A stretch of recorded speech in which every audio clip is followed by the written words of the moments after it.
विठ्ठल श्री ज्ञानदेव तुकाराम पंढरीनाथ भगवान की जय. काय झालं जवळचा आहे लांब आहे मला मुंबईला इकडे जमतंय का बघा जेवढं श्री गणेशाय नमः श्री वसुदेवानंदाय नमः. ऐका श्रोते सज्जन प्रेमळ आजी कल्पतरुषी पातळे फळ जे भक्त कथा तिरसाळ प्रकटल्या प्रांजळ निरुपम. माईक जवळ घ्या. जो अर्णवाच्य वैष्णव महिमा विरंची सिन कळे ज्याची सीमा जयाचा पारणे नवे निगमा तो अनुपम प्रेमा नानिजे. ग्रंथ करते श्री संत महिमा या ठिकाणी सांगतायत वैष्णवांचा महिमा आहे भक्ताचा महिमा आहे. ब्रह्मदेवाला बी कळत नाही महाराज. भक्ताची ताकद आहे. देवादेवांना सुद्धा भक्ताचा महिमा कळत नाही. असे असणारे भक्तराज एकाच्या पेक्षा एक असणारे सामर्थ्यवान भक्त असणारी कथा त्यांची चालू आहे. ऐका.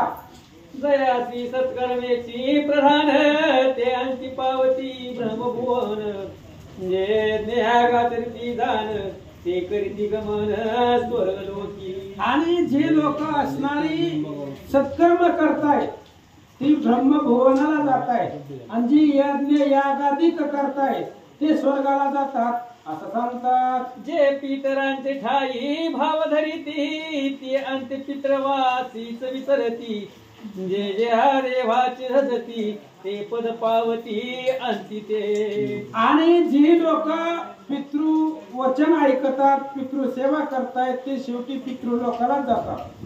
जे देवाचं भजन करतायत ते ब्रह्मभुवनाला जातात. अशा प्रकारे सांगू लागले. ईशाच उपासिती तामस गुणी ते तैसेच होती देहांती मरणी जे भक्त कथा ऐकती श्रवणी ते वैकुंठ भुवनी पावती. एवढं सांगायचं होतं. इथं बसलेली सगळे वैकुंठाला जातात.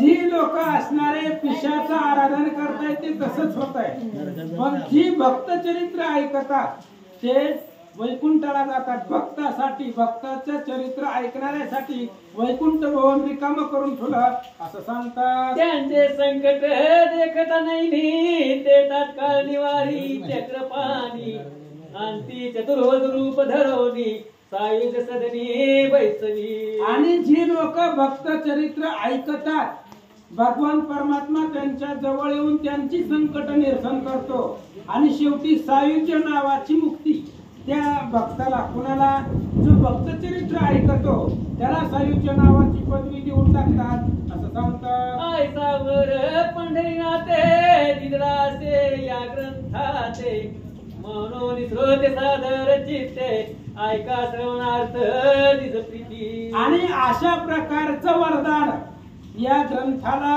भगवंताने दिलेलं आहे. भगवंताचं वरदान आहे. त्याच्यामुळं सत्यच त्रिकाल बाधित सत्य होणार.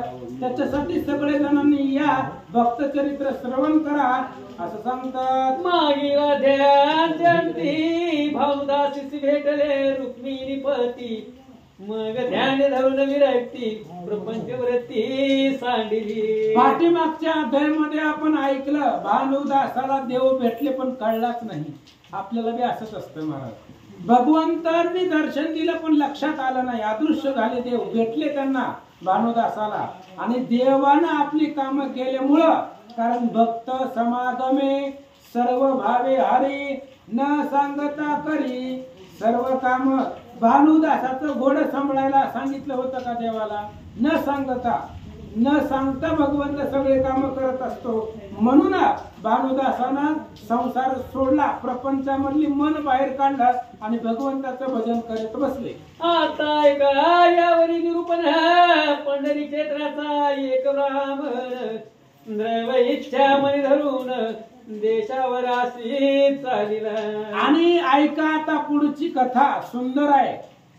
एक ब्राह्मण होता पंढरपूर मध्ये राहणारा आणि त्याला द्रव्य कमी पडला आणि द्रव्य कमवण्यासाठी तो देशांतराला बाहेर गेला होता. पंढरपूर सोडून काय झालं तो पुरे पट्टणे पाहता सत्वरा अकस्मात आला विद्यानगरा नगरी प्रवेशुनी सत्वरा म्हणे नृपवरा भेटावे. आणि तो पंढरपूर सोडून देश गाव फिरत फिरत फिरत विद्यानगरामध्ये आला तो. आणि आल्यानंतर त्या ब्राह्मणाने विचार केला, या गावातल्या राजाला आपण भेटून धान्य मागावं असा विचार करून तो राजाला भेटण्यासाठी निघाला. स्नान संध्या करून तिजवर मग प्रवेशला राजमंदिर. परिधार बाळ जाऊन देते सत्वर बैसाख्यांवर म्हणून. आणि तो असणारा ब्राह्मण पंढरपुराहून आला होता विद्यानगराला आणि राजाला भेटायचं होतं. स्नान वगैरे केला, द्वारपाल दरवाजामध्ये आला, पण द्वारपाल त्यांना जाऊ देत नव्हते, अडवलं. काय झालं, भूपतीची आज्ञा आणि तो सत्वर मग प्रवेशाली नृप मंदिर. रायाशी पुसून आले किंकर मग भीतरी तिजोर प्रवेशला. आणि द्वारपाळांनी सांगितलं, ही राजाचा राजवाडा आहे, इथं राजाची सही आणल्याशिवाय राजाची आज्ञा घेतल्याशिवाय राजाला कोणालाच भेटता येत नसतं. राजा येतो गावाचा नगरीचा, त्याच्यामुळे तुम्ही थांबा, मी राजाला भेटून येतो असं म्हणून तो सेवक गेला, राजाला भेटला. राजाची आज्ञा झाल्यावर परत त्या ब्राह्मणाला घेतला आणि राजाकडे निघाला. ब्राह्मणाची देखोनी राम राजा नमन करूनी केली पूजा.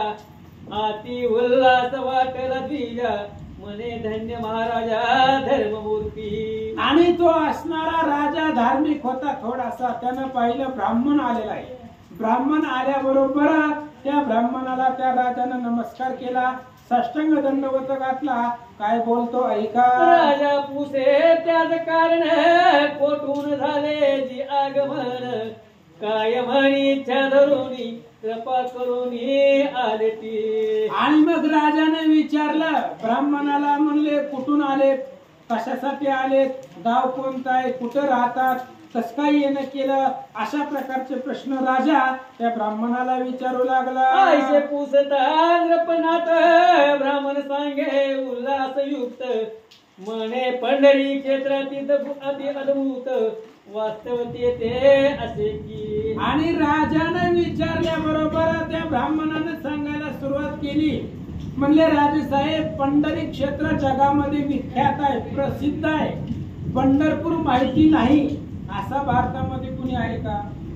पंढरपूर प्रसिद्ध आहे, विख्यात आहे आणि त्या पंढरपुरामध्ये मी राहतो असं ब्राह्मण सांगू लागला. तुझे अवधारी कोणी सत्वर पाहावयाचे आलो देशावर. वचन कोणी नृपवर संतोष थोर वाटला. आणि त्या ब्राह्मणाने सांगितलं, म्हणले राजे साहेब, तुमचं ऐश्वर ऐकलं, तुमचं नाव ऐकलं, म्हणून तुमची कीर्ती ऐकून तुमची भेट घेण्यासाठी मी इथपर्यंत आलो. ब्राह्मण सांगू लागला.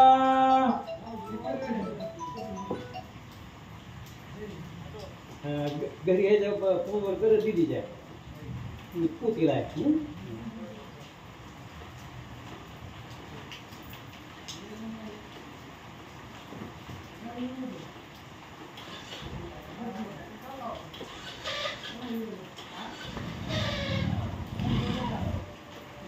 आयसे पुसता नृपनाथ ब्राह्मण सांगे उल्हास युक्त. म्हणे पंढरी क्षेत्रात अद्भुत वास्तविक ते असे की. तुझे अवधारी कोणी सत्वर पाहावयाचे आलो देशावर. वचन कोणी नृपवर संतोष थोर वाटला. राजा म्हणे ब्राह्मणाची तुम्ही असावे स्वस्त मानसी. मी स्नान करून त्वरेची देवी पूजनाची जाईन. आणि त्यावेळेस त्या राजाने सांगितलं ब्राह्मणाला, म्हणले टेन्शन घेऊ नका, तुम्ही आलाय, माझी कीर्ती माझा अवधारी ऐकून तुम्ही आलात, स्वस्त अंतकरण करून बसा. मी आता स्नान करतो आणि आमची जी कुलदैवत देवी आहे त्या देवीची पूजा करून तुमची भेट घेतो असं राजा बोलू लागला. तुम्ही तेथे येऊन पहावे स्थळ सुवर्णकांती असे देऊळ. मी अर्चन करून सकळ तुळशी दळ अर्पिन. त्यावेळेस त्या असणाऱ्या राजानं ब्राह्मणाला सांगितलं, मी ज्या देवीची पूजा करतोय ती देऊळ तुम्ही येऊन पहा. सोन्याचं आहे, सुवर्णयुक्त ती देऊळ आहे. तुळशीची पानं वगैरे आणून त्याची पूजा करतो, तुम्ही पहा असं सांगतात. आईसे बोलतात या प्रती द्विज संतोष पावला चित्ती, देवी दर्शन बसालील भूपती, त्यांचे संगती जातसे. आणि अशा प्रकारे त्या राजाने सांगितल्यावर ब्राह्मणाला आनंद वाटला, म्हणले देवदर्शन होते, चला. राजा देवीची पूजा करण्यासाठी निघाला, त्याच्या बरोबर तो ब्राह्मण निघाला. नंतर देवालया भोवती अमुलिका रायलावली पुष्पवाटिका, अंतर्गा भारिता पूर्ण अंबिका, समारंभ निकाळिक तीर्थसे. आणि तो राजा होता महाराज, आणि देवीचं जे मंदिर होतं ते सोन्याचं बनवलेलं होतं. देवीच्या मंदिराकडे जाताना जो रस्ता होता त्या रस्त्यामध्ये फुलांची झाडं लावलेली होती, शोभिवंत केलेलं होतं. आणि त्या गाभाऱ्यामध्ये अंबिकेची मूर्ती राजाने ठेवली होती. नानावाद्यांचे होती गजर, पूजा करीत बैसला द्रुपवार, द्विज बोलती मंत्रोपचार, आनंद गजर होत असे. अनेक प्रकारचा वाद्यांचा गजर होता. त्या थाटामध्ये राजा देवीच्या पूजनासाठी बसला. अनेक प्रकारचे ब्राह्मण होते. ते ब्राह्मण मंत्राचा उच्चार करत देवीची पूजा राजा करू लागला. षोडोच्चार करुनी पूजने, देवीची देववी वस्त्रभूषणे, नाना परीची दिव्य रत्ने शोभायमान दिसती. आणि षोडशोपचारे देवीची पूजा केली. देवीला वस्त्र अलंकार अर्पण केले, परिधान केले. ब्राह्मणाला वस्त्र अलंकार केले दान, असं सांगतात. चंदनादिक उपचार, कंठी घातले सुमनहार, धूप दीप करून निरपभर, नैवेद्य भावी अर्पित असे. आणि मग देवीची पूजा केली. देवीच्या गळ्यामध्ये फुलांचा सुगंधित फुलांचा हार घातला. आणि मग नैवेद्य दाखवण्यासाठी देवीसाठी आणला. मग पंचारती उजळोनिया, ओवाळली माया, साष्टांग नमस्कार घालूनिया, लागला पाया दर्पणात. आणि मग लगेचच पंचारती हातामध्ये घेतली आणि देवीला ओवाळलं. देवीची आरती केली. आणि आरती केल्यानंतर पुन्हा राजाने देवीला साष्टांग लोटांगण घातलं. प्रसाद वाटून या सकळासी, राजा बैसला स्वस्त मानसी, मग पंढरी जगली जास्ती, बोलता झाला ते धवा. आणि मग त्यावेळेस त्या राजानं सगळी देवीची पूजा केली, यथासांग केली. सगळ्यांना देवीच्या आरतीचा प्रसाद वाटला. मग पंढरपुरावरून जो ब्राह्मण आला होता त्या ब्राह्मणाला राजा काय बोलतो ऐका.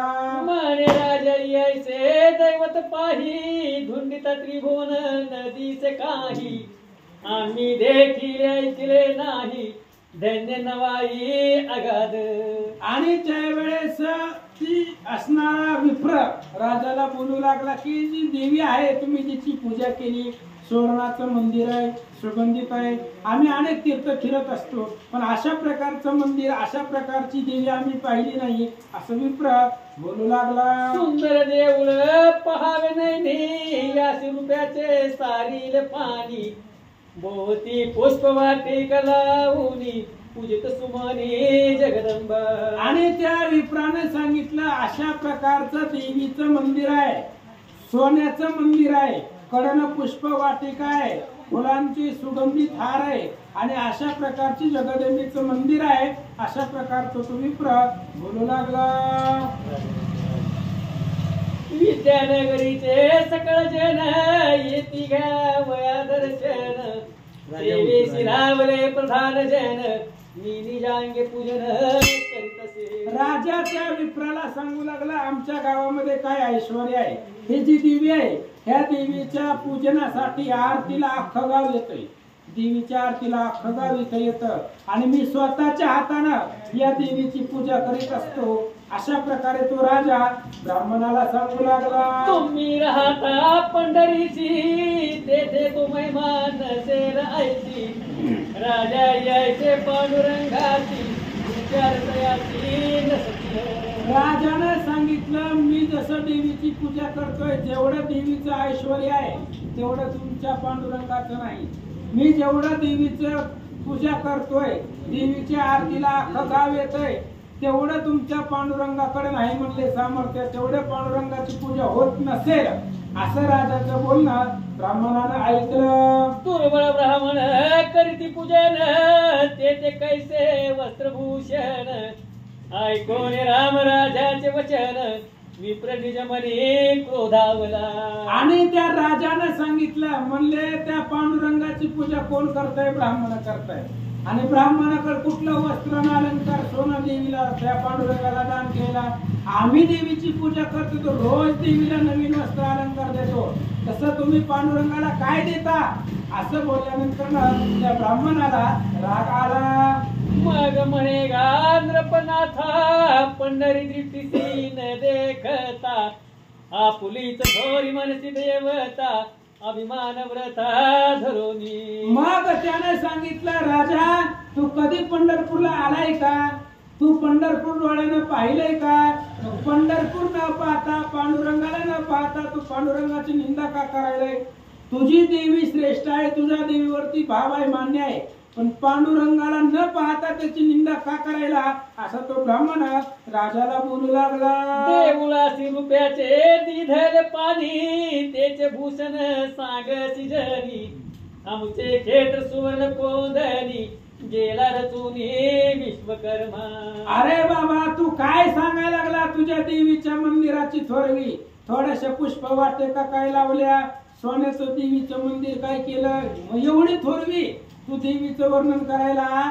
पण बाबा पंढरपूर कोणी विश्वकर्म्यानं निर्माण केलेलं आहे आणि अख्खं पंढरपूर सोन्याचं आहे, जळजळीत सोनं सळा, अशा प्रकारचं ते पंढरपूर आहे. विप्र राजाला सांगू लागला. ते कल्पतरूची लागली झाडे, परिस चिंतामणी लोळची खडे, दिव्य पद कस हुकडे, चपळे ऐशी धडकती. अरे बाबा तुझ्या देवी पशी फुलांची झाडे, आमच्या पांडुरंगापाशी कल्पतरूची झाडे, कल्पतरू आहे, चिंतामणी परिसासारखी दगड आहे तिचं खडे, आणि अशा प्रकारचं भव्य आणि दिव्य पांडुरंगाचं स्थान आहे. तो विप्र सांगू लागला. तेथे कामधेनूचे गोधन, रत्न जडित वृंदावन, तेथे प्रेमळ वैष्णवजन, करीती कीर्तन उल्हासे. अरे बाबा आमच्या पंढरपूरला पांडुरंगापाशी कामधेनूच्या गायी इथे अनेक आहेत, आणि पंढरपुरामध्ये सगळ्यात महत्वाचं म्हणजे प्रेमळ वैष्णव आहे,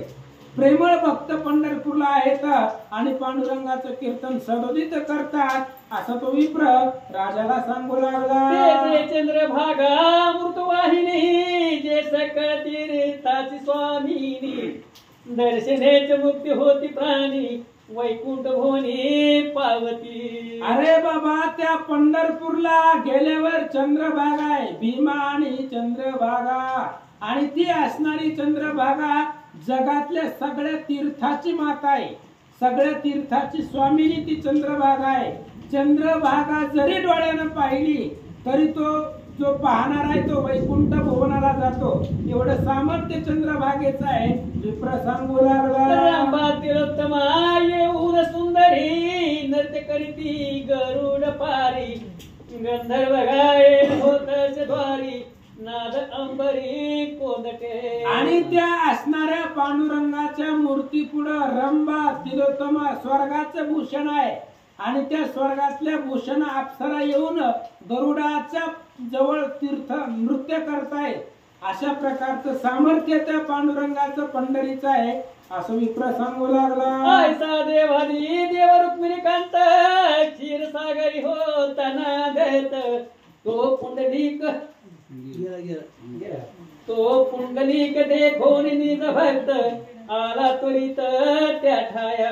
अरे बाबा असा असणारा पांडुरंग वैकुंठ जो भगवान परमात्मा आहे, तो दुधाच्या समुद्रावरती राहत होता, आणि पुंडलिकाला पाहिलं, भक्त शिरोमणी पुंडलिक आहे, आणि त्याच्यासाठी तो पंढरपुराला वैकुंठाहून आला असं सांगतात. दोन्ही कर ठेवणी जगनी, उभा राहिला चक्रपाणी, निज भक्ताचे संकट देखोनी, पावे ते क्षणी निज अंगे. आणि तो पांडुरंग भगवान श्री विष्णू वैकुंठावरनं आला, आणि इथं पुंडलिकासाठी विटेवरती उभा राहिला, समचरण दृष्टी, विटेवरी साजरी, दोन्ही हात कमरेवरती ठेवलेले, आणि असा असणारा भगवंत भक्ताच्या कामासाठी सत्वर धावतो, असा तो पांडुरंग आहे. तो विप्र राजाला सांगू लागला, त्याचे स्वरूप पाहता नयनी लक्ष्मी लज्जित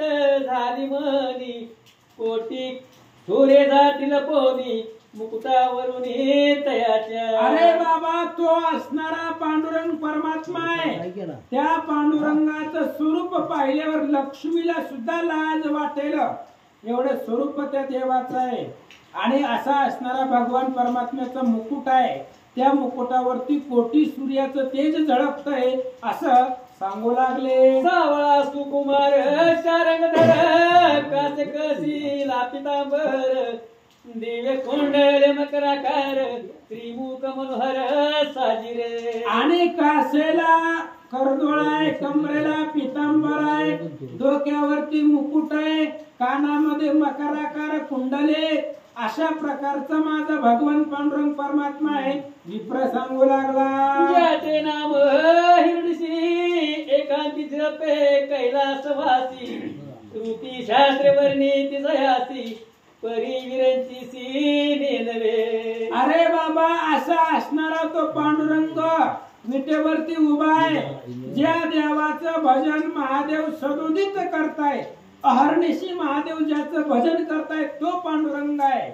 श्रुती शास्त्र वेदाला सुद्धा तो कळत नाही, ब्रह्मादिक देवांच्या तो लक्षामध्ये येत नाही, असा तो पांडुरंग आहे.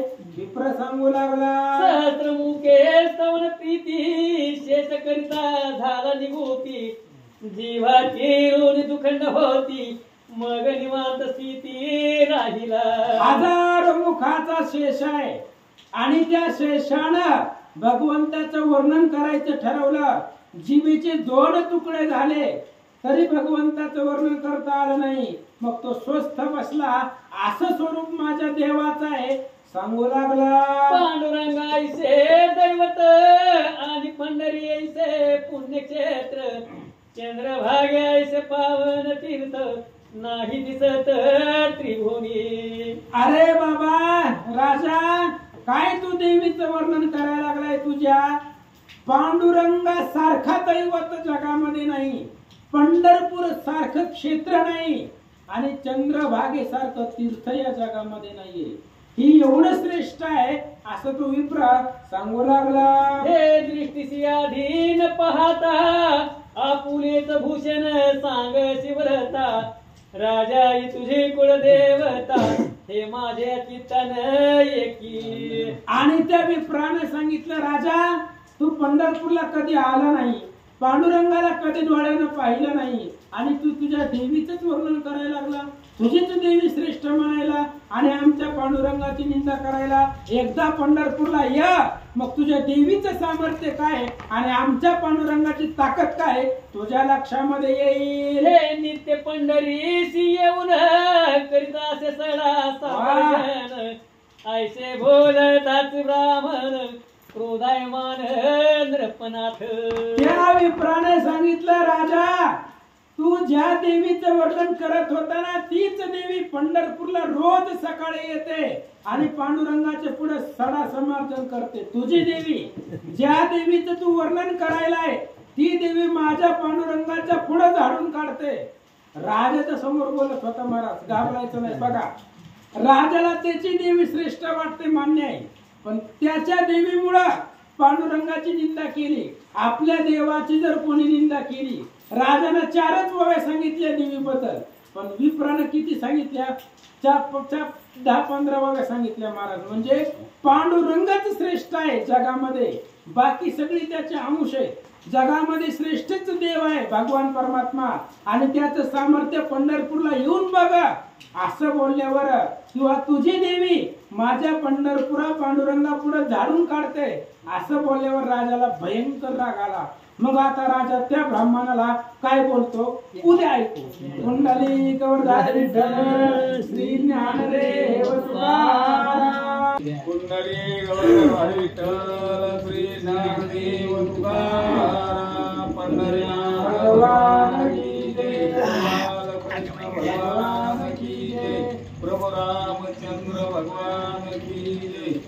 मग कधी यायचं उद्या मला समोर श्री गणेशाय नमः श्री पांडुरंगाय नमः श्री प्रभु रामचंद्राय नमः आईशी कल्पना करिता जाण कैसेची झाले न लागता क्षण तो मग लागी जगजीवन निज भक्त महिमान वदवी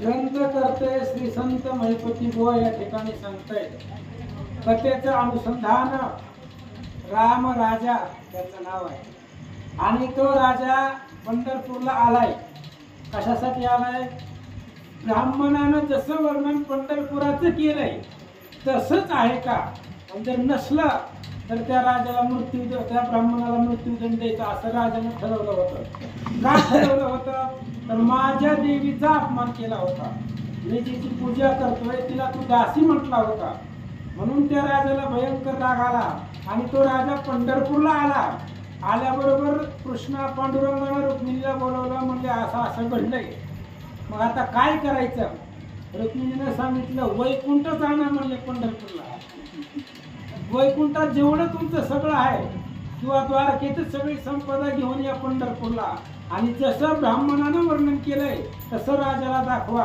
अशा पद्धतीचं अनुसंधान वाचा तो इकडे रामराजा चालता सत्वर सन्निध उरले पंढरपूर भयभीत होनी द्विजवर रुक्मिणीवर आळवितसे आणि इकडे राजा आला पंढरपूर जसं जसं जवळ येईल तसं तसं ब्राह्मणाला भीती वाटत होती महाराज जर राजाला पंढरपूर सांगितल्यासारखं जर नाही दिसलं तर मरण निश्चित आहे आणि मरणाची भीती सगळ्याला असते महाराज किती जरी पूत पाठावर सांगितलं तरी मरणाची भीती सगळ्यालाच आहे कोणाला बरं वाटायला लागल्यावर कोणालाच बरं वाटत नाही किती बी म्हातारा झालं तरी 4 दिवस अजून जगावंच वाटतं मग त्या ब्राह्मणाने विचार केला जर पंढरपूर ह्याला दिसलं नाही सोन्याचं तर आपल्याला मरण आहे जसं जसं पंढरपुराच्या जवळ जाईल तसं तसं ब्राह्मणाला भीती वाटू लागली आणि ब्राह्मण देवाचा धावा करू लागला मग सन्निध पाचारोनी द्विजा काय बोलत से रामराजा आता संशय न फिटता माझा तरी अपमान तुझा करीन पंढरपूर जवळ आलं दिसत नव्हतं अजून पण जवळ आलं 5-10 किलोमीटर पंढरपूर राहिलं त्यावेळेस राजानं ब्राह्मणाला बोलवलं सांगितलं बाबा महाराज सांगतो म्हणले तुम्ही जसं सांगितलंय तसं जर मला दिसलं नाही आणि माझ्या मनातला जो संशय आहे तो जर इथं फिटला नाही तर बाबा हे तुमचा शेवटचा दिवस आहे म्हणजे लक्षात ठेवा एवढा अपमान तुमचा करीन तोंड दाखवायला सुद्धा तुम्हाला कोणाला जागा राहणार नाही एवढा तुमचा मी अपमान करीन त्याच्यामुळे तुम्ही जसं सांगितलंय तसंच मला इथं दिसायला पाहिजे असं राजा ब्राह्मणाला सांगू लागला मग सन्निध वरानानोनी त्वरित अंधारित बैसला नपणात पंढरी विलोकाताची त्वरित तो नवला अद्भुत आणि पंढरपूरच्या जवळ आला वारण बोलवला हत्ती आता राजा येतो काय कमी आहे त्या राजाला हत्तीवरती बसला आणि पंढरपूर पाहू लागला कसं आहे पंढरपूर पहिल्यांदा आलेलं होतं ठीक आहे की म्हणजे देवीचा भक्त होता चांगला आहे कुणाचा ना कुणाचा भक्त एकनिष्ठ राहावं आणि मग आला पंढरपूरला आणि पंढरपूर पाहू लागला नवल दिसलं काय ऐका जैसा पौर्णिमेचा निशापती त्या भवती नक्षत्रे दिसती देवी देवालयाच्या कळसा भोवती मंदिरे चमकतील कलकित राजानं पहिली दृष्टी कळसाला घातली महाराज पंढरपूरचा जो कळस आहे त्या कळसाला पाहिलं कसं दिसला हो कळस पौर्णिमेचा चंद्र असावा हा बोलत जावा प्रमाण आल्यावर बिंदास बोलत जावा पौर्णिमेचा चंद्र आणि त्या चंद्राच्या भोवती चांदण्या नक्षत्र म्हणजे चांदण्या असाव्या आणि तशा पद्धतीनं चांदण्या चमकतायत आकाशामध्ये लखलखीत दिसतायत तशा पद्धतीनं पंढरपूरच्या पंढरीचा जो मंदिराचा जो कळस होता त्या कळसाच्या भोवती इतरत्र मंदिरे होती आणि झळझळीत सोनसळा कळस दिसतो सोजिवाळा अशा प्रकारचा कळस राजाला दिसू लागला. हे कौतुक देखता द्रष्टसी राजा विस्मित झाला मानसे. म्हणे ब्राह्मणे कथिलेली जैसी पंढरी तैसी दिसतसे. आणि मग कळसच दिसला सोन्याचा महाराज. पहिली दृष्टी गेली, कळसा भोवती जी मंदिरं होती तेही सोन्याची दिसली. मग राजाला वाटलं जसं ब्राह्मणाने सांगितलंय पंढरपूर सोन्याचं आहे आणि सोन्याचंच पंढरपूर दिसायला लागलंय. आणि मग अशी ओवी दिली महाराज सोन्याचंच आहे पण लोकाला भिंतीचं दिसतंय. कशामुळं निज कर्म गती करोनी. त्यांचं कर्म कुठं आहे तेवढं सोन्याचं दिसायला. आणि जर सोन्याचंच असलं, मला एकाने प्रश्न विचारला होता, मला 2 मिनिटात सांगतो. मला आळंदीला गेलता का? म्हणलं जाणं आमचं आळंदीला. मग आळंदीला ज्ञानेश्वर महाराजांच्या मंदिरापुढे सोन्याचा पिंपळ आहे, खरं आहे का? म्हणजे सोन्याचा पिंपळ आहे, खरं आहे का? म्हणलं नाही. म्हणलं सोन्याचं पिंपळ कुठं आहे? म्हणलं तिथं. मग अभंग खोट आहे का? नाही. म्हणलं अभंग बी खरा आहे. ते म्हणला महाराज तुम्हाला लांब नेऊन बोलावं लागतंय म्हणला. मग मी जवळ बोलवलं. म्हणलं दादा सोन्याचं पिंपळ म्हणजे काय? इथं बसलेली सगळी माणसं सोन्याची, ही सगळी वाचक शिक्षक सगळी सोन्याचं आहे. आणि तिथं जर खरंच सोन्याचं पिंपळ असतं तर लोकांनी त्या पिंपळाच्या पानाला कधीच चुना लावला असतं. सोन्याचं आहे का? म्हणजे भौतिक दृष्ट्या आपण विचार केला तर ते सोन्याचं आहे. तसं पंढरपूर सोन्याचंच आहे पण लोकांना स्वतःच्या कर्मगतीने दिसत नाहीये. अशा प्रकारे सांगू लागला. मग ताप धरोणी चित्तात खाली उतरला नृप. नमस्कार साष्टांग घालोनी त्वरित विप्राशी बोलत ते दवा. आणि मग पंढरपूर पाहिलं आणि जसं त्या ब्राह्मणाने सांगितलं होतं तशा पद्धतीनं सुंदर शोभिवंत सोन्याचं मंदिर पाहिल्यानंतर त्या राजानं ब्राह्मणाला जवळ बोलावलं. काय सांगतो ऐका. मी सांगितले जाई चारिती तैसीची दिसून येत पुढती. मी नेनता विमान करोनी निश्चिती विकलाची ती धरी. राजानं त्या ब्राह्मणाला बोलवलं. म्हणले महाराज तुम्ही जसं सांगितलं तसंच सोन्याचं आहे, मंदिर सोन्याचं आहे, कळस सगळं पंढरपूर सोन्याचं आहे, मला मान्य आहे. पण मी मनामध्ये विकल्प निर्माण केला माझ्या, म्हणून ते मान्य केलं नाहीये. असा राजा ब्राह्मणाला बोलू लागला. ऐसे बोलवणी आनप वर दिवदासी केला नमस्कार. मग शुद्ध करोनी अभ्यंतर चरणी सत्वर लागला. राजाला विश्वास वाटला महाराज खरंच ब्राह्मणाने सांगितलं सोन्याचं आहे, दाखवलं आपल्याला. मग त्या ब्राह्मणाच्या पाया राजा पडला. आतमधला जो सगळा विकल्प होता तो संपला, शुद्ध झाला. काय करतो ऐका. ब्राह्मण विस्मय पावला चित्री म्हणे मज पावला रुक्मिणी पते. हर्षेन माये त्रिजगती गातसे कीर्तीस प्रेम. ब्राह्मणालाही समाधान वाटलं महाराज. देवानं लाज राखली आपली. आपण जसं बोललो तसं देवानं करवलं. देवानं ती आपण जसं बोललो तसंच करवलं. त्याच्यामुळं ब्राह्मणाला आनंद वाटला आणि पांडुरंगाची स्तुती अंतकरणामध्ये करू लागला. बघताय माझी आग्रहंगणी एक पुंडलिक शिरोमणी. त्याचे भेटीसी द्वारके भोनी चक्र पाणी पातले. आणि पण जो पुंडलिक शिरोमणी आहे, भक्तामध्ये रत्न आहे, त्या पुंडलिकाच्या भेटीसाठी भगवान परमात्मा द्वारकेहून आला. पंढरपूरला कुठून आलाय? द्वारकेहूनच आलेला आहे आणि पुंडलिकाला भेटला. तसाच तो विटेवरती उभा राहिला असं सांगतात. सकळ प्रेतात वैष्ण गंगा तिवनी विशेष चंद्र भागा दर्शनाची पावन करी जगाभिमान अंगा जळो नेदी. जगामध्ये सगळ्यात पुण्यवान जर तीर्थ असेल तर ती गंगा आहे. आपण म्हणतो ना गंगेमध्ये स्नान की पाप संपत. एवढी पवित्र गंगा आहे. संपत गाव खरंच नाही संपत. आणि गंगेमध्ये जर स्नान केलं तर पाप संपत. एवढी पवित्र गंगा आहे. आणि त्या गंगेची माई चंद्रभागा आहे. त्या गंगेपेक्षा सुद्धा श्रेष्ठ चंद्रभागा आहे. आणि अशी असणारी चंद्रभागा या पंढरपूरमध्ये वर्णन करतात. मथुरा गोकुळ वृंदावन ये स्थळी नांदे जग जीवन द्वारकेतही श्रीकृष्ण भक्त करणे तीर्थ तसे. भगवान परमात्मा सगळीकडे महाराज मथुरेमध्ये राहतो, वृंदावनामध्ये राहतो, गोकुळामध्ये राहतो.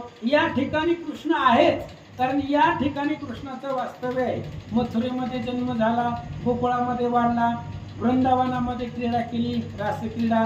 तसाच श्रीकृष्ण द्वारकेमध्ये सुद्धा नांदतो.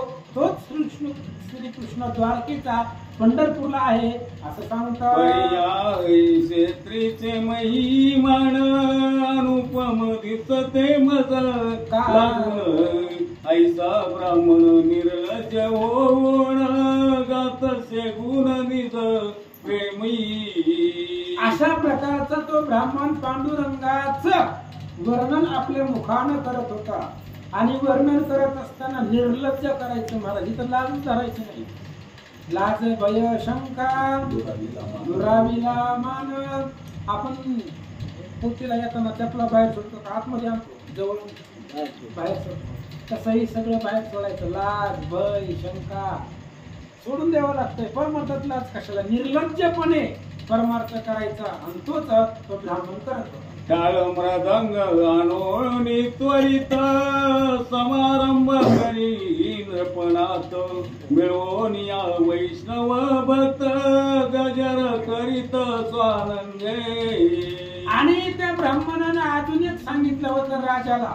आता राजाला जसं जसं सांगितलं एक एक वाक्य पूर्ण करायचंय. पहिलं सांगितलं सोन्याचं आहे, सोन्याचं दिसलं.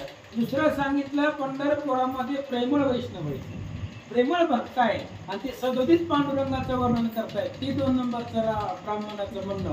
राजा जसा जसा पुढे जाईल तसं तसं वारकऱ्यांच्या हातामध्ये टाळ आहे, विना आहे, मृदंग आहे आणि पांडुरंगाचं भजन चालू आहे. पुढे मी लोकाताची जाण तो कल्पतरुचे लागले वन खडे परिस चिंतामणी समान लागता रान पंढरीचे.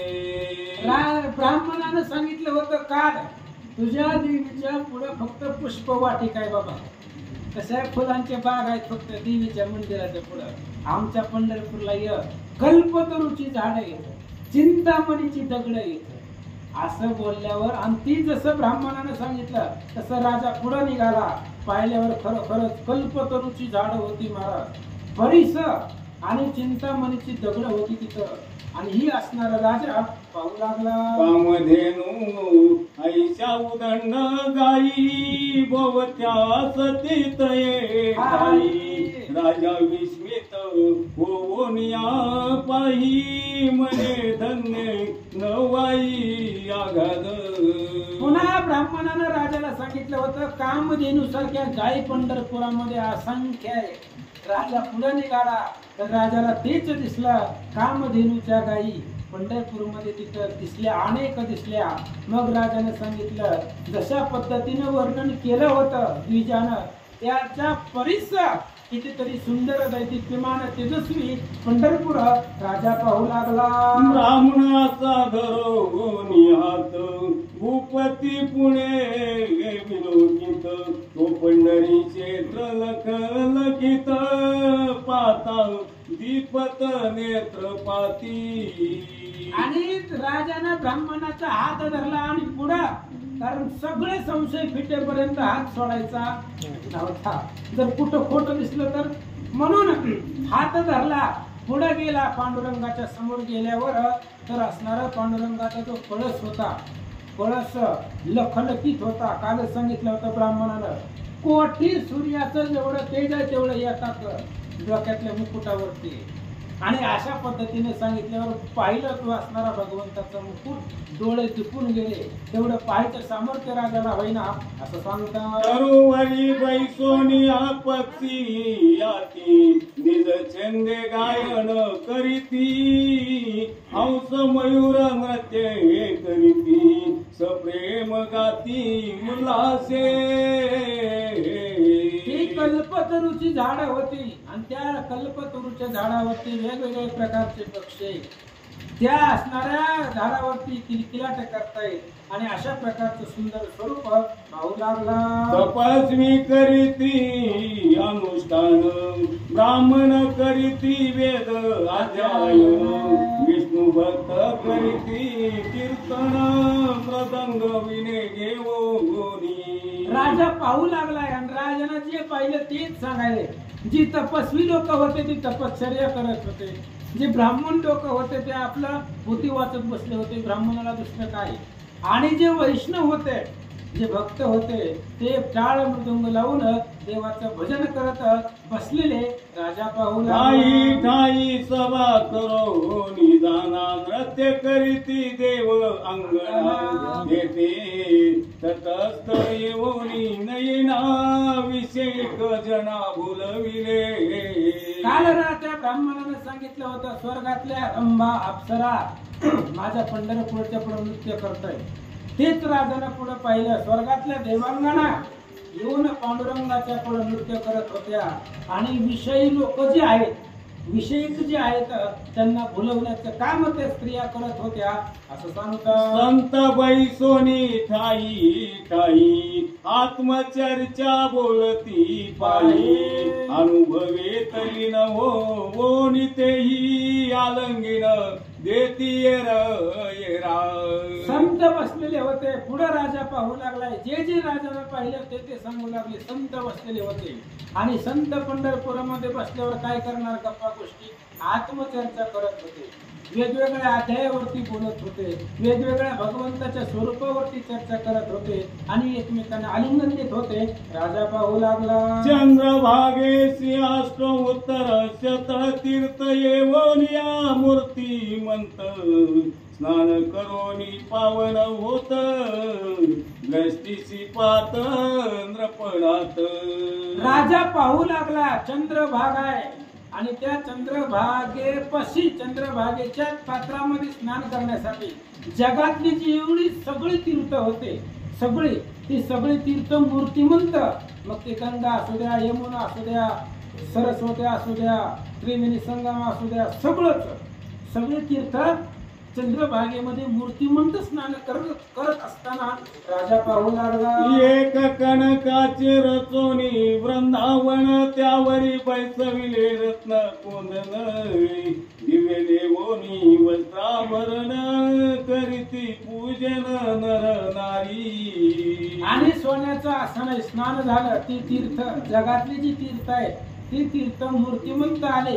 चंद्रभागेमध्ये स्नान केलं, सोन्याच्या आसनावरती बसले, वस्त्र अलंकार घातले आणि चंद्रभागेची पूजा करत असताना राजानं पाहिलं. मग भीमरतीत करोनी स्नाना राजा चालिला देव दर्शना तो इंद्रादी देव सकळ जाना पंढरी राणा लक्षिती.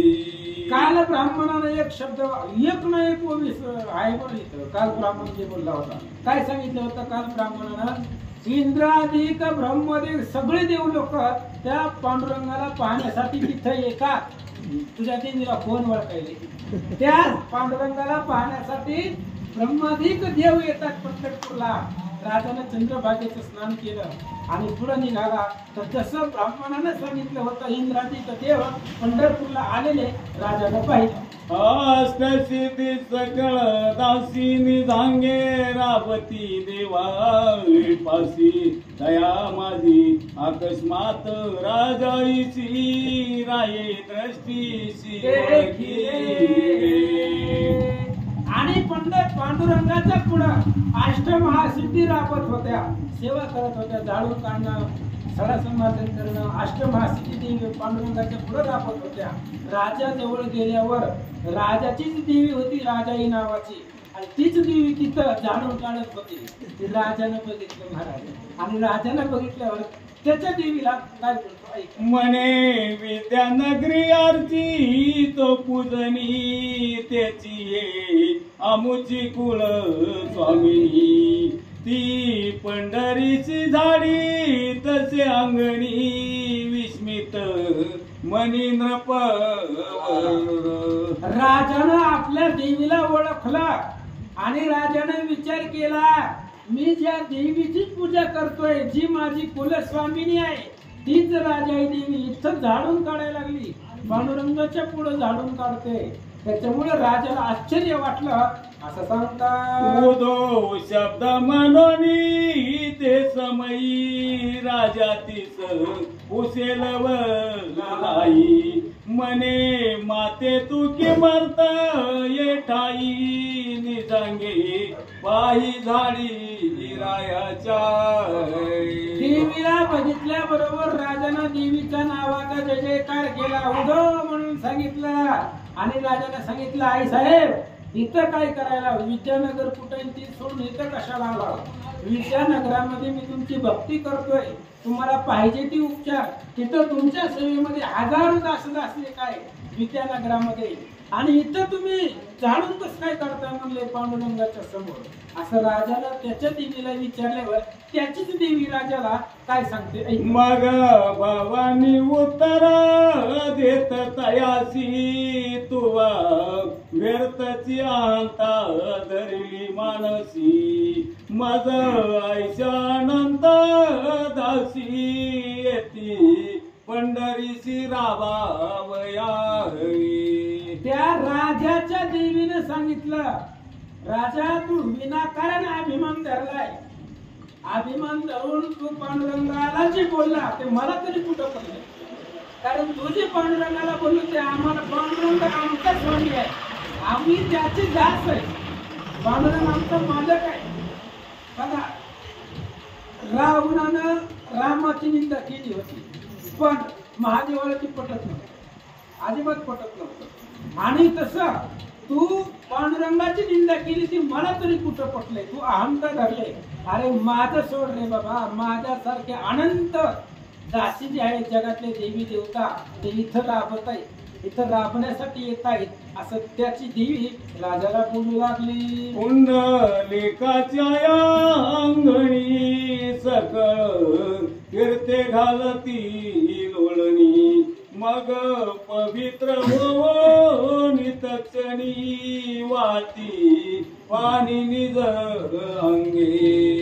आणि जगामधले जेवढे बी तीर्थ आहेत, तुम्ही कुठल्याही तीर्थाला जावा, त्या तीर्थांचा नियम आहे, आधी पंढरपूरला यायचं, सगळे तीर्थ पुंडलिकाला लोटांगण घालायचं, चंद्रभागेमध्ये स्नान करायचं कोणी, सगळ्या तीर्थांनी, आणि मग आपापल्या ठिकाणा जाऊन पाणी म्हणून व्हायचं.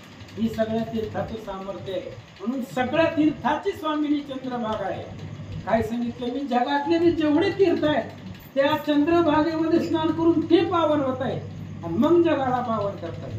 अशा पद्धतीने सांगू लागले. विस्मित ओनी नृपनाथ पुढे विलोकोनी जो पाहत, तो नारद तुंबर येऊनी तेथ कीर्तन करीत देखिले. राजा पुढे अजून पाहू लागला, अजून काय दिसतंय पांडुरंग, अजून पांडुरंगापर्यंत गेलाच नाही तो, मध्यंतरी सगळं चालू आहे. आणि पुढे अजून थोड्याशा अंतरावर गेल्यावर नारदादिक सुंबर जे होते सर्व देव ऋषी राज ऋषी तिथं विना लावून सुस्वर पद्धतीनं गायन करीत असताना, भजन करत असताना राजानं पाहिलं. चतुर्भुज रूप नारी नर आवगे दिसती साकार, लोटांगण घाली नृपावर स्वानंदे निर्भय मानसी. राजानं पुढं पाहिलं महाराज, नारी नर स्त्री पुरुष सगळे चतुर्भुज दिसत होते, हे दृश्य राजांना कधी पाहिलं नव्हतं. 4 हात कुणाला कधी पाहिले नव्हते, पण पंढरपूरला पाहायला भेटलं. त्याच्यामुळं राजाला जे जे दिसल पंढरपुरामध्ये ते सगळं अभिनव दिसत होत असं सांगतात. शंख चक्रायुधे घेऊन द्वारी जय विजय तिष्ठती दोन्ही दिव्य पताका गगनी चपळायचा पाठीमागं रुक्मिणीने सांगितलं होतं वैकुंठाची थाना म्हणली. मग वैकुंठाचे द्वारपाळ बी आणले पंढरपुरामध्ये. पांडुरंगाच्या दरवाजाच्या पुढं जय आणि विजय नावाचे द्वारपाळ आहे. हातामध्ये शंखचक्र करा घेऊन ते द्वारपाळ आहे. कोणाला आलं तर म्हणून अशा पद्धतीनं सगळं जसं वैकुंठ आहे तीच रचना पंढरपूरला तो राजा पाहू लागला. मागोती घालोनी दंडवत राजा प्रवेशला रावळात ते तेज पाता नेत्र झाकत मग धरिला हस्त ब्राह्मणाचा. मग पुढे गेला पांडुरंगाच्या मूर्तीच्या पुढे राजा गेला आणि पांडुरंगाच्या मूर्तीचं तेज पाहिलं राजानं. पाहता आलं नाही, त्याचे डोळे दिसून गेले, अंधारी आल्या डोळ्यावरती. मग जवळ ब्राह्मण होता तो विप्र. त्या विप्राचा हात त्या असणाऱ्या राजाला धरला. तो सावळा सुकुमार राजीव नयन पितांबरधारी जग जीवन कमल लोचन सुहास्य वदन स्वरूप सगुण देखिले. आणि असा असणारा पांडुरंग पितांबर घातलेला आहे आणि करदोड आहे, पितांबर आहे, वाकी पायामध्ये मुकुट आहे, कुंडल आहे. अशा पद्धतीचं असणारं सावळ सुंदर स्वरूप राजा देवाचं पाहू लागला. जे योगियाचे निज ध्यान हृदयी द्यातो पंच वदन ते स्वरूप वर्णिताची जाण उपमा गौण दिसता. आणि पांडुरंग म्हणजे योगी यांचं ध्यान आहे. योगी लोक ज्याचं ध्यान करतायत तो पांडुरंग आहे. महादेव ज्याचं भजन करतायत तो पांडुरंग आहे. आणि या पांडुरंगाचं वर्णन करायला कुणालाच येत नाहीये, त्याचे उपमा देता येत नाही. अशा प्रकारची ती मूर्ती राजा पाहू लागला. अमृताची चवी सांगता उपमा द्यावया रस कोणता देवी देवादी देव रुक्मिणी कांता दृष्टांती वर्णिता नये की. अहो अमृत जर प्राशन केलं तर अमृत कसं लागतंय ही सांगायला दुसरा पदार्थ कोणता आहे हो? अमृत कसं लागतं हे सांगायला दुसरा पदार्थच नाही. अमृताची उपमा कशालाच देता येत नाही. तसं देवाचाही देव आहे कोण? विठ्ठल पांडुरंग परमात्मा. त्याची उपमा देण्यासारखी दुसरं दैवतच नाहीये असं सांगतात. हरी दृष्टीशी देखती निज भक्त जन त्याची अनुभव जाणती गुण रवी बुद्धी मंत करीती स्तवन पडले मौन श्रुतीसी. आणि असा असणारा भगवान परमात्मा आहे महाराज. त्या भगवंताला मनातून पाहावं लागतं, बुद्धीने भगवान पाहता येत नाही. जी बुद्धिवान लोक आहेत ती स्तवन करीत बसले. नाथ महाराजांनी एकाच वाक्यामध्ये सांगितले, जैसा आहे श्री तैसिया नमो तुझा श्रीराम राया तुझे कृपे रघुवरया स्तुती वदवया सामर्थ्य. नाथ महाराज वर्णन करायच्या भानगडीत पडले नाही. कोणाला जमलं नाही ते आपल्याला कसं जमणार आहे? म्हणून जसा आहे तसा. आणि बुद्धिवान लोक जे आहेत ना हुशार ती वर्णन करायच्या भानगडीत पडतायत तरीही जमत नाही. असा भगवंत राजा पाहू लागला. ऐशी निरूपण परब्रह्म मूर्ती प्रीतीने आलिंगिली भूपती स्वरूपने हळून आली घातली. अशा प्रकारचं स्वरूप पाहिलं देवाचं. आणि मग राजानं पांडुरंगाच्या चरणावरती मिठी घातली. ब्राह्मणाची म्हणे राम राजा तू सखा सद्गुरु जीवन ग माझा काय उपकार आठवो तुझा गरुड ध्वजा भेट. आता राजानं सांगितलं ब्राह्मणाला इतक्या वेळ मारायची भाषा करत होता. आता सांगितलं तू सद्गुरु आहे. कोण आहे? सद्गुरु आहे. देवाला भेटवतो तोच गुरु, तोच जवळचा महाराज. बाकीचा उताडा रिकामा पळायची गरज नाही. जो भगवंताला भेटवतो तोच गुरु आहे, तोच श्रेष्ठ आहे जगामध्ये. अशा प्रकारे तो राजा बोलू लागला. देखत्या होनी कोटी गुणे अधिक दृष्टी देखलिया वैकुंठ नायक सौख्याने पावलो. राजाने सांगितलं द्विजवरा तुम्ही जी सांगितलं होतं त्याच्या कोटी गुणे, या दुप्पट नाही महाराज, दुप्पट चार कुटकुट आणलं तुम्ही. जी सांगितले त्याच्या कोटी गुण आम्ही पाहिले. अशा पद्धतीने राजा बोलू लागला. राजाई माझी कुळ स्वामिनी तेई झाडी ती ढेकली अंगणी इंद्रा समवेत सुर यवनी कर जोडोनी ती स्थिती. राजाने सांगितलं माझी असणारी कुलदेवता, ज्या देवतेचा मी मला एवढा स्वाभिमान होता, ती माझी कुलदेवता राजाई तिथं झाडताना मी तिला पाहिले. म्हणजे एवढा श्रेष्ठ पांडुरंग परमात्मा आहे हे राजाच्या लक्षामध्ये आलं. पंढरी आयसे क्षेत्राभूत आणि पांडुरंग आयसे दैवत. चंद्रभागे आयसे पावन तीर्थ नाही दिसत त्रिभुवनी. तोच राजा सांगू लागला आता पंढरी सारखं तीर्थ जगामध्ये नाहीये, पंढरी सारखं क्षेत्र जगामध्ये नाहीये, आणि त्या पंढरपुरामधल्या पांडुरंगासारखा देव दुसरीकडे कुठं जगामध्ये नाहीये. चंद्रभागेसारखे तीर्थ नाहीये, ही इथंच आहे आणि श्रेष्ठ आहे. राजा सांगू लागला होता उंबराळ ते म्हणे माझे हे ब्रह्मांड गाळ बोलवणी दाखविता चौकडे होतसे वेळ निज म्हणी. तैसेची झाले राया कारण मग ब्राह्मणाचे धरिले चरण म्हणे मी वेष्टील होतो अविद्ये करून बरी झालो पावन तुझे. ब्राह्मणाला राजाने सांगितलं, त्याच्या पाया पडला आणि राजाने सांगितलं पांडुरंगच श्रेष्ठ आहे, पण मी मायेने भुललो होतो, अविद्येने मला वेळलेलं होतं. आज माझे डोळे उघडले, हाच देव श्रेष्ठ आहे असा विचार राजा करू लागला. कौतुक दाखवणी जाणा बघा दृश्य झाली तितकी रचना. तो मृतिकेच्या भिंती दिसती नैना आश्चर्य मनात वाटत. आणि राजाने पंढरपूर सगळं सोन्याचं पाहिलं आणि पाहिल्यानंतर मग पांडुरंगानं परत ती भित्ती घालवली. जेवढं वाढवलं होतं तेवढं घालवलं, आणि पूर्वी जसं होतं मातीच्या भिंती तसं पंढरपूर दिसू लागलं. राजाला आश्चर्य वाटलं. जैसे दाखविले राया प्रति तैसेची पंढरी क्षेत्र आहे निश्चिती. परी मनुष्याशी मृतिके आयसी भासती निज कर्मे गती करो. अहो पंढरपूर ही सोन्याचंच आहे हो, सोन्याचं होतं आणि सोन्याचं आहे, आणि पंढरपूर सोन्याचंच राहणार आहे.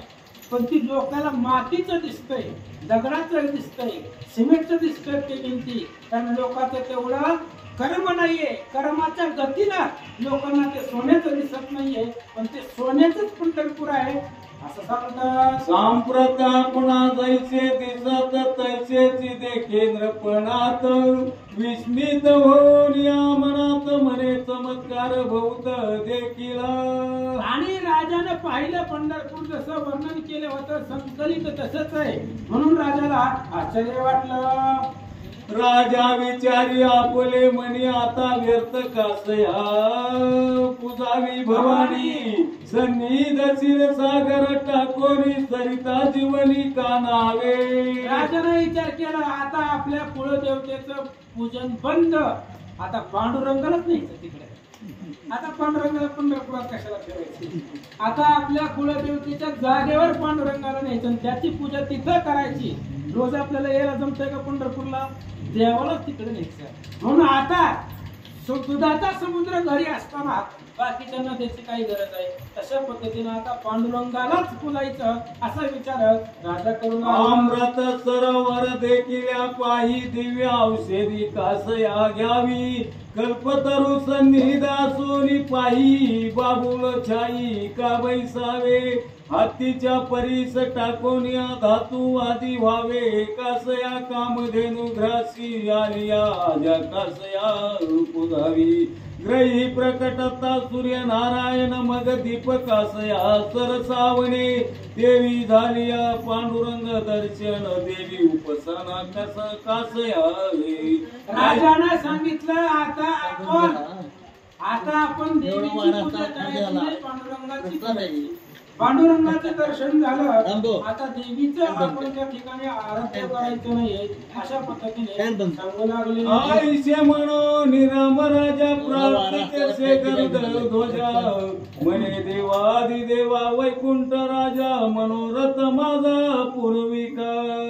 आता राजानं ब्राह्मणाला बोलायचं बंद केलं, डायरेक्ट पांडुरंगाला बोलू लागला. म्हणले देवा ऐका, म्हणले आता आम्हाला जे लक्षात आलं, आता एक माझी विनंती आहे तुमच्या चरणावरती, ऐका. राजा पांडुरंगाला बोलू लागला. शेती आहे आईचा मजला की विद्यानगराशी नावे तुझला आता भय देऊन शरणांगताला सत्वर चला देव राया. राजानं सांगितलं पांडुरंगाला आता विटेवरनं खाली उतरा म्हणले, आम्ही न्यायला आलोय आणि आमच्या बरोबर विद्यानगराला चला, कारण भक्त आहे, भक्ताची इच्छा पुरवावीच लागते. म्हणून आता ही पंढरपूर सोडा आणि माझ्या बरोबर आमच्या गावाला चला, असं राजा पांडुरंगाला बोलू. देव म्हणे भूमीवरी ठेविता मजसी तरी ते त्याची नाही ननीची काही अन्याय घडता तुझशी मागू तुझी पंढरीची. पांडुरंगाने राजाला सांगितलं, राजा तुझी इच्छा आहे मी तुझ्या गावाला येतो, मी तुझ्या गावाला येतो, तू मला इथून घेऊन जा, पण जिथं तू मला जमिनीवर ठेवशील मी तिथंच राहणार. आणि जर तुझ्याकडून काही अन्याय घडल्याबरोबर मी क्षणभर सुद्धा तुझ्या गावात थांबणार नाही, लगेच पंढरपूरला माघारी येईन, असं पांडुरंग राजाला बोलू लागला. आईसे सांगता चक्रपाणी राजा हर्षला फुले मणी म्हणे स्थळोस्थळी डाक ठेवणी जाईन घेऊनी देवासी. आणि मग त्यावेळेस राजाने सांगितलं, देवा तुम्ही टेन्शन घेऊ नका, म्हणले मला कोण अडवणार आहे, राजा आहे मी, मला प्रत्येक ठिकाणी आमचे सेवक ठेवतो आणि तुम्हाला इथून घेऊन माझ्या गावाला जातो. राजा बोलू लागला. पंढरी शेतापासून जाण विद्यानगरापर्यंत तेन दो भागी मनुष्य उभे करून मूर्ती काढून देतसे. मग राजानं रचनाच अशी केली, पंढरपूर पासून विद्यानगरापर्यंत दोन्ही बाजूने आपलं सैन्य उभा केलं, मध्ये कोणी येऊ नये, दोन्ही बाजूने सैन्य उभा केलं. राजानं पांडुरंगाची मूर्ती उचलली, विटेवरनं उचलली आणि आपल्या हातामध्ये धरून गावाकडे निघाला. पुजारी ब्राह्मण निवांत ठाई भूपतीसी बळ नचले काही मूर्ती उचलून निळवलाई हातू हाती चालले. पुजारी लोक बघत होते महाराज, पण काय करणार, राजा येतो, यातनाच सगळं सैन्य घेऊन आला होता. मग राजा पुढे पुजाऱ्याचं काय चालणार आहे, पुजाऱ्यांना हळहळ वाटत होती, देवाला घेऊन चाललाय पण कोण बोलणार, राजा आहे, सैन्य आहे त्याचं. राजाच्या बळापुढं, राजाच्या ताकदीपुढं पुजारी बोलत नव्हते आणि सगळ्या देखत राजाने पांडुरंगाला उचललं आणि गावाकडे घेऊन चालला. विद्यानगरासी देवनी सवेग तेथे स्थापिला पांडुरंग नाना परीचे उपचार भोग राजा निजांगे करीतसे. राजाने पांडुरंगाला घेतलं, आपल्या विद्यानगरामध्ये नेलं आणि तिथं पांडुरंगाची स्थापना केली आणि अनेक प्रकारच्या, जसं देवीची पूजा करत होता, जेवढी श्रद्धा देवीवर होती तेवढीच श्रद्धा ठेवून पांडुरंगाची पूजा करू लागला. इकडे यात्रेसी आषाढ मासी वैष्णवाने पंढरीसी ते मात ऐकिली आयसी की विद्यानगरासी देव आणि आषाढीला सगळे वारकरी पंढरपूरला आले. विटेवर देवच नव्हता महाराज, त्यांनी पाहिलं आणि त्यांनी वार्ता अशी त्यांच्या लक्षामध्ये आली की राजा विद्यानगराला देवाला घेऊन गेलाय. आता लाखो वारकरी पंढरपुरामध्ये आले, देवच नाही, काय करतात ऐका. उदास दिसे पंढरपुरा जायचे प्राणा वाचून या शरीर की सरिते माझी नसता निर जेवी भयासुर वाटे तेवी. पंढरपूर उदास दिसू लागल्या. पंढरपुरामध्ये देवच नाही, पांडुरंगच नाही, त्याच्यामुळे पंढरी उदास वाटू लागली. शरीरामध्ये आत्मा असेल तर शरीराला किंमत आहे. शरीरामध्ये जीव रूपी आत्मा आहे, चैतन्य आहे शरीरामध्ये, म्हणून शरीराला किंमत आहे. शरीरामधला जीव जर संपला तर कोणी जवळ येत नाही महाराज, कोणी येत नाही.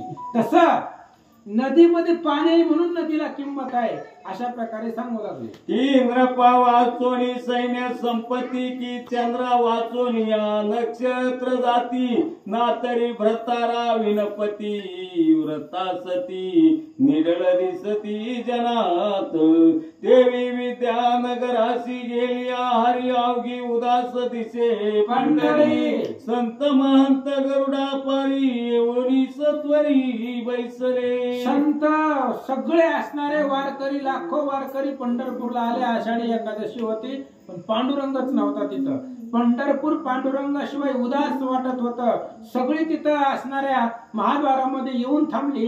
काय विचार करतात मनाती कोणाचे करावे कीर्तन मासी टाकिले जग जीवने पुंडलिकासी दिदले वरदान ते असत्य वचन झाले.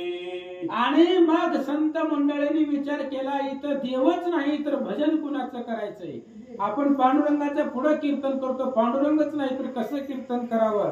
पुंडलिकाला वचन दिलंय पांडुरंगानं, काय युगे 28 एवढ्या वर्ष मी विटेवरती उभा राहीन. मग काय झालं, पुंडलिकाचं वरदान खोटं ठरलं की काय. संत मंडळी बोलू लागले, भाविक भक्त झाले सर्व म्हणती काय झाला पंढरी राव विद्यानगरासी गेले देव कळला विभाव सकळासी. सगळे वारकरी गोळा झाले पंढरपुरामध्ये. सगळ्यांच्या लक्षामध्ये आलं की विद्यानगराला देव निघून गेला.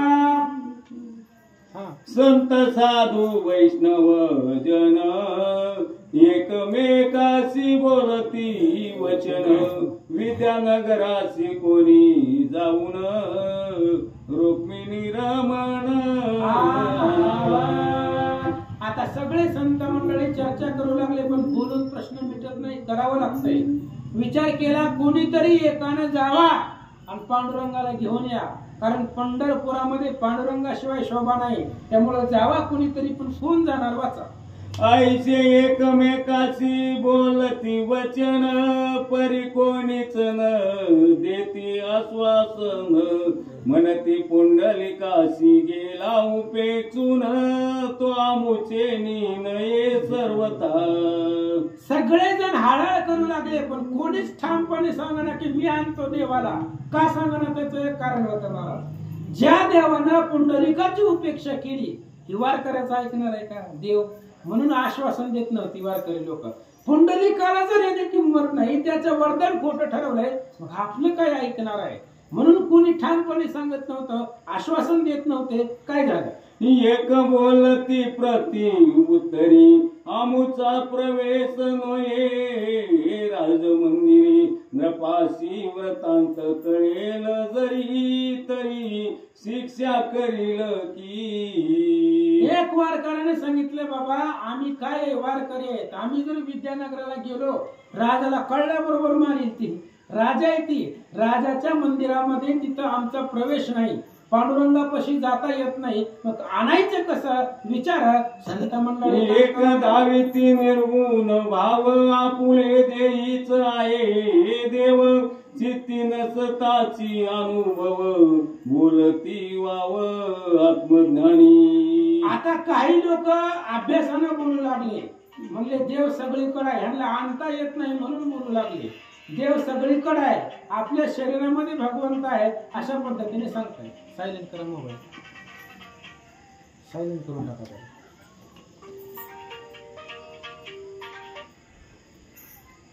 गडबड आहे का तुझी? किती राहिल्या? 145. 25 आहे.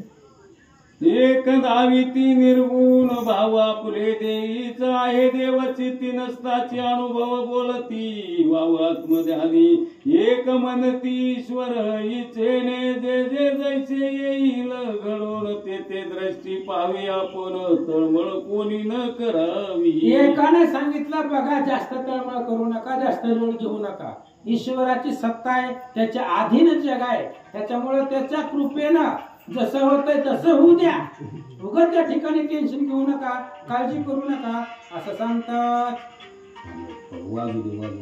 सायलेंट करा. हो इकडं होत नाही सायलेंट. मी करतो सायलेंट. उचलून घ्या एकदा बोला पटकन सांगा नाही, उचला. सायलेंट करा म्हणते तुम्हाला होत कसं नाही. वाचा वाचा. पंढरीहून पांडुरंग मूर्ती येथे घेऊन आला नृपती ते कोठे स्थापिली निश्चिती सांगा मज प्रती लवलाई. एक पोळी गेली आईशे बोलवणी तया प्रती तेतून निघाला सत्वर गती. हुकला बोव्या हुकल्या तुमच्या नाही एक म्हणती ईश्वर इच्छेने जे जे जैसे येईल घडून ते ते दृष्टी पाहावे आपण तळमळ कोणी न करावी. त्यात भानुदास वैष्णव भक्त प्रतिज्ञा करून काय बोलत मी घेऊन येतो रुक्मिणी कांत नाही तरी जीवित न ठेवी. हे ऐकायचं होतं. एक जरी ओवी चुकली ना तरी सांगायला येत नाही. बरं सांगायचं एवढं सोपं वाटतं, संदर्भच लागत नाही. त्यावेळेस सगळ्या संत मंडळींनी चर्चा केली कोण देव आणणार. तेवढ्या वेळामध्ये एक भानुदास, कालचाच भानुदास, संत भानुदास उठले आणि भानुदासाने सांगितलं टेन्शन घेऊ नका, मी तुम्हाला आश्वासन नाही प्रतिज्ञा करून शपथ घेऊन सांगतो, मी पांडुरंगाला आणतो. जर पांडुरंगाला आणणं झालं नाही तर मी जीव देणार, मी जगणारच नाही. अशा प्रकारे प्रतिज्ञापूर्वक भानुदास संत मंडळी आईशे बोलवणी तया प्रती तेतून निघाला सत्वर गती. विद्यानगराची जाऊन राती लोकाप्रती पुसतसे. मग भानुदासानं प्रतिज्ञा केली, लगेच पंढरपूरहून निघाला. एकाच रात्रीमध्ये विद्यानगरामध्ये गेला आणि पांडुरंग कुठं ठेवलंय पांडुरंगाला गावातल्या लोकांना विचारू लागला. पांडुरंग मूर्ती येते घेऊन आला नृपती ते कोठे स्थापिली निश्चिती सांगा मज प्रती लवलाई. गावातल्या लोकांना विचारू लागला भानुदास. म्हणले तुमचा राजा पांडुरंगाला घेऊन आलाय तुमच्या गावामध्ये, मग ती मूर्तीची स्थापना कुठे आहे, कुठं त्यानं मूर्ती प्राणप्रतिष्ठा केले, कुठं मूर्ती ठेवले आम्हाला सांगा. राय राजयाच्या भय करून कोणी येतार्थ न सांगती वचन आम्हासी विदित नाही म्हणून प्रतिवचन बोलती. गावातल्या लोकांना सुद्धा राजाची भीती होती. राजाच्या धाकाने सांगू लागली बाबा आम्हाला नाही माहिती कुठं ठेवलंय. सांगितल्यावर पुन्हा राजा दंड करेल, त्याच्यामुळे म्हणले कुठं ठेवलंय ते आम्हाला माहिती नाहीये असं लोक भानुदासाला. भानुदास पुसती एकांती त्याची सांगितले वैष्णव भक्ती मंदिरी ठेवून रुक्मिणी पती पूजा एकांती नृपनाथ. मग काही लोक भाविक होते त्यांनी एकांतामध्ये म्हणजे कुणाला न कळू देता एका जणानं भानुदासाला सांगितलं की बाबा राजाचं जे मंदिर आहे घर आहे त्या आतल्या घरामध्ये पांडुरंगाला ठेवलंय आणि राजा तिथं त्या पांडुरंगाची पूजा करतोय असं भानुदासाला. राजा करून गेलिया पूजन मग आणि काशी नव्हे दर्शन कपाटे कुलुपे घालून द्वारपाळ रक्षणा ठेविले. राजा एकदा मूर्तीची पूजा करून गेला, परत त्या मूर्तीकडे कुणाला जाता येत नाही. त्या मूर्तीच्या संरक्षणासाठी कपाट कुलूप कड्या पॅक करून पुन्हा द्वारपाळाचं संरक्षण आहे. एवढं दुर्घट संरक्षण त्या पांडुरंगाला आहे असं सांगू लागले. आईशी ऐकून या मात भानुदास झाला हर्षयुक्त. मग अर्ध रात्र लोटतांची त्वरित झाले निद्रित सकळीक. आणि मग भानुदासानं विचार केला, म्हणले अर्ध्या रात्री भेटायचं.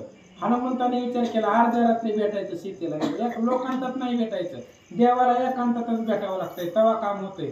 मग भानुदासानं सगळी झोपू दिली, निमिरात्र झाली. त्यावेळेस काय घडलं?